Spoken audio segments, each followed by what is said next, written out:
Birinchi zarbani koreyaliklar beradigan bo'lishdi. Otabekjon Boymurodov qahramon bo'lishi mumkin.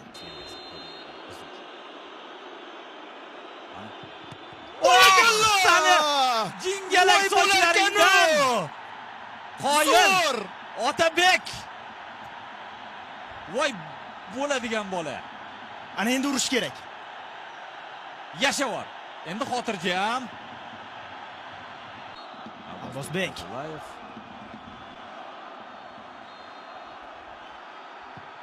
Zo'r! Gol. Oldindamiz. Abbos. Sen zo'rsan. Baribir birinchi penaltini urib olish Muhim bu. qolgan futbolchilarga ham ancha xotirjamlik va ishonch taqdim etadi. Ruxsat berildi. Koreyada ikkinchi urinish. Otabek! Voy rahmat otangga. Otabek! Barakalla. Ukamsan, ukam. Asrab qo'ygan ekan mana shu penaltilar seriyasiga sevlarini. Yashavor. Ilib oldi bu safar. Qarang, o'tib ketishi mumkin ekan, ozgina qoldi. Mana shu tashabbus, mana shu tabassum zo'rda. Oldingi safar Avstraliya futbolchisiga qilgandi shuni. Muhammadjonov.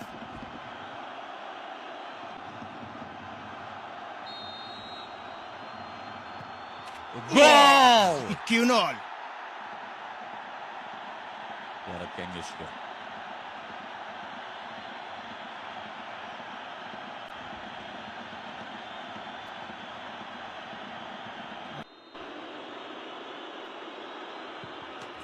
Bu safar yuqoriga aniq ishonch bilan tepildi. Ancha yuqori zarba bo'ldi.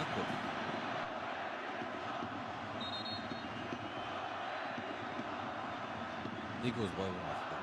Tarkibda bormi shunaqasi? Otabek Boymurodov. Posbonimiz. Ay yasha. Yasha. Ajoyib. Zo'r. Darvozabon u tomonga ketdi, to'p esa bu tomonga kirib ketdi. Xotirjam ketdi. Ortiqcha yugurib kelishsiz. Turgan joyda. Xo'p, yana Otabek va koreyalik futbolchilardan biri Kim Ji-soo. Mana asosimizga ketdi.